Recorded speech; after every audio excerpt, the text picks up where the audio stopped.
Hey guys, I'm Grimy and welcome back to Bite-Size Xcom. This video will have a single mission, that being an abductor UFO. So I'll finally be able to talk to you guys about how I deal with abductors.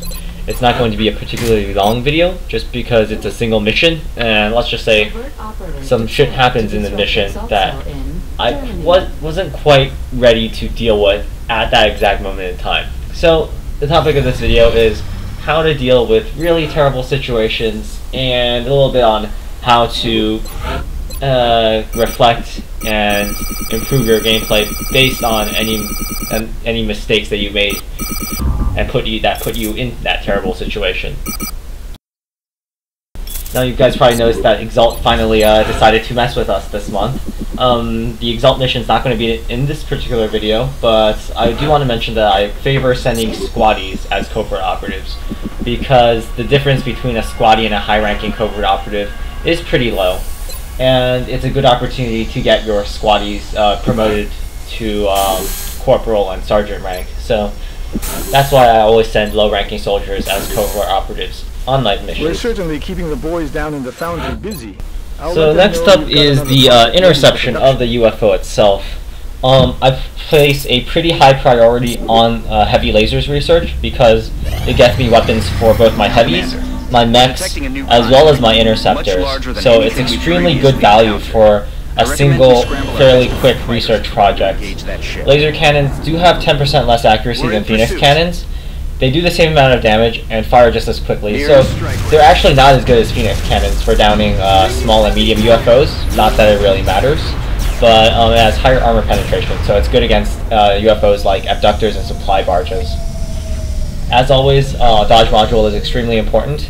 A module is less important because you have substantially higher accuracy than say avalanche missiles, and tracking module also pretty good. Moving to designated position. Now, in terms of strategy for abductor maps, they're pretty straightforward. There's lots of ladders on the side of the abductor, giving you easy access to the roof. And as always, the roof is a good place to go to. On this particular map, we spawned near the front, or the command center of the abductor UFO, meaning we could engage the sectoid commanders early on. But considering the sectoid commanders don't leave their little room, I generally avoid engaging them unless like there's a melt canister inside the command room or something. So instead we're going to head towards the back of the UFO in search of the last melt canister. If we can secure it, we can deal with the remaining aliens at our own pace. My support catches wind of the last melt canister, and as it turns out, I am able to secure it without encountering a single alien. However, this means one thing, and it's not good. And that is, we've yet to encounter a single alien, even though we've cleared out the entire central area of the abductor. I know the aliens are not in the command room, so that means they're all packed together towards the back of the abductor. I've heard mutons, thin men, and floater. So there's at least 12 aliens in the back, all clumped together, and somehow I need to deal with them all at the same time. So I heard something moving. I wasn't quite sure how to deal with this. As you guys are going to see before I open the last set of doors to the back of the UFO, I'm still kind of shifting my soldiers around. I'm not quite sure if I want my in-the-zone sniper to the left of the door or the right of the door. I haven't quite decided yet. Not quite ready. Not all of my soldiers were Overwatch, yada yada yada.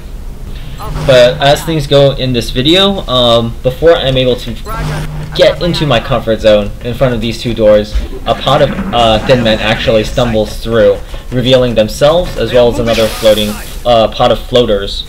So I apply my typical train of thought. When I see aliens, I keep my eyes on them and see where they go. The thin men stumble into line of sight. Okay, that's absolutely fine. Now the floaters. One of them flies up, but three of them just disappear. And in the heat of the moment, it does not occur to me why they just disappeared. I don't know where they are. I should. I'll talk about that later, but I don't know in the moment. So I need to decide. If I open the door, I'll probably reveal a bunch of mutons. But if I don't, the floaters could be anywhere. They could fly in, take flanking shots on three of my soldiers, and kill three of them. that's unacceptable. I'd rather trigger the mutons in this particular scenario. I move up my in the zone sniper. He's able to spot the last 3 floaters. I launch a rocket to destroy the cover of the mutons, and I use my grenadier heavy to kill the last 3 floaters. And fortunately, my last 2 snipers are in position to take out 2 mutons with a grenade and 1 muton with a pistol shot. So that's the gist of what I do if I ever feel like I'm in a terrible position. That is, number 1, stay calm. Number 2, kill as many aliens as possible. And number 3, destroy the cover of the aliens if convenient. So kill aliens makes sense because more aliens you kill, the less shots you're going to be taking and the less risk you're going to be in. Destroying cover, what happens is if you destroy the cover of an alien, that puts them in a flank position, and aliens will always try to go from a flank position to cover before they do anything else, usually.